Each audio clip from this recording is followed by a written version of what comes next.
You're welcome to Avila Consult web class training online. And today we'll be looking at cPanel management and the local host. Well, before we go further, I would like to remind us on what we discussed about the local host. As I said in the other tutorial, I said that the local host helps you do your design offline so that you can check offline what you have designed and how good it's going to appear to the viewers or the users. The local host serves just as your internet offline. It makes the browser run as if you are connected or you have subscribed for your internet service. Well, before going into that, I would like to talk about the cPanel given to us by GoDaddy. Now all I have to do is to log into GoDaddy accounts. Yes, this is the GoDaddy account right now, and on the account you can see domains, you can see web hosting and all other things. But right now we'll only be dwelling on the web hosting because it's the web hosting that has to do with your cPanel. I believe you still remember what cPanel is all about. Well, click on manage, and from manage I check things I actually have on my GoDaddy account, and I decide on the one which I actually want to work on the cPanel. Well, I would like to work on laterain.org, and right here what do? I click on manage. That's manage on laterain.org, and from there it takes me down to the cPanel.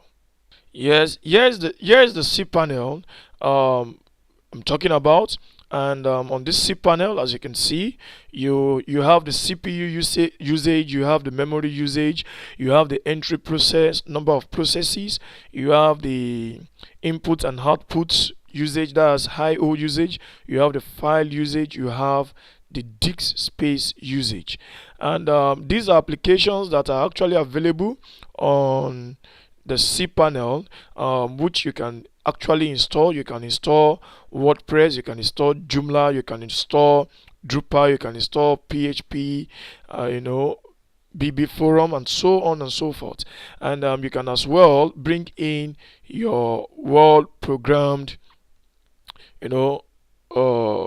script that you want to use to run your website. And right here we have the file manager.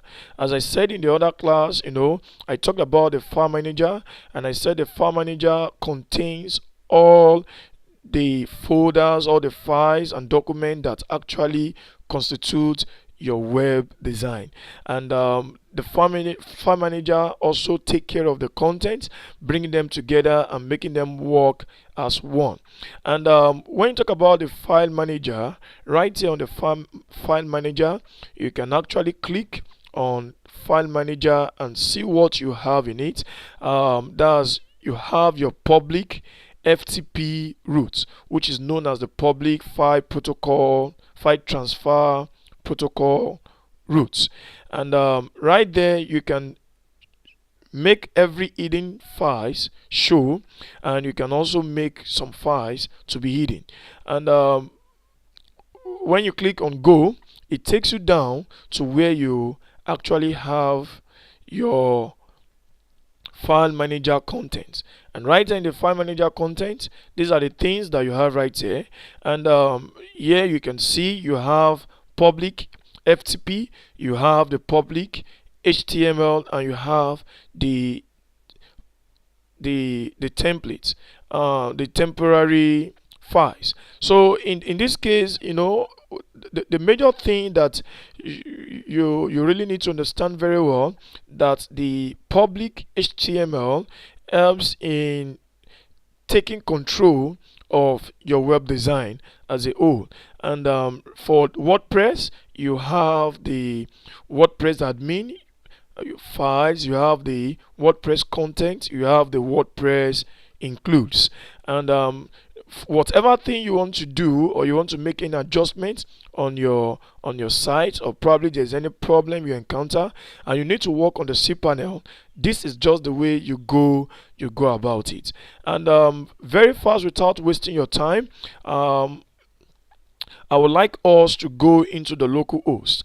And but before we enter the local host, one more thing, there's something you really need to understand, that because in this teaching we'll be telling you how to work with WordPress, and I'm telling you that with WordPress you can get everything you want as a web developer or a web designer. It can give you all the tools you need. All you just have to do is to know how to go about the WordPress design, understand the terms, and also to be able to do some little, HTML coding or CSS. All these things, with the knowledge of all these, you can actually maneuver your WordPress design. And in fact, I'm telling you that at the end of this teaching you are going to really appreciate, because at the end you have your site running. And right here on applications, where you have applications, in applications you can see different types of applications that we have right there, so many of them. And all you have to do under this application is to click on install. You click on install, click on any of these, that you really want to make use of. Or probably right now we are talking about WordPress. I click on WordPress. Let me see what it's going to bring out. Right now I click on WordPress, then I click on install. And it takes me to where I fill the form. And you make this place empty, leave it empty if that is your first WordPress that will be installed on that particular site, and leave it empty. And you can come here and change every necessary thing to the username you can easily remember, and you come here, you change it to the password you can easily remember. You can also check your password by clicking on show password to see what you've typed in. You can change this to your customized email address, or any other email address which you are making use of for your site. And after doing that, right here you have that is website title. That is, you can use the name of your website as the title of your site, or whatever thing you want to use as the title of your site. And the website tagline has to do it just like the motto of your website. You can have it right there. And when you are done, you can now click on install, and you wait for the website to be fully installed. Then when your WordPress is fully installed, you click on my applications. And wait for it. And right here on my application, you can see that I actually have two WordPress installed. Well, don't mind that, but as you can see, this is a WordPress application, and which I can make use of.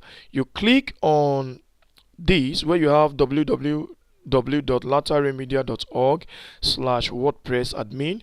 Once you click on that, it takes you directly to your WordPress dashboard. Yes, and you are welcome to the WordPress dashboard. We'll be talking more on this in the next class. Thank you very much. And let's go to the next thing, talking about the local host.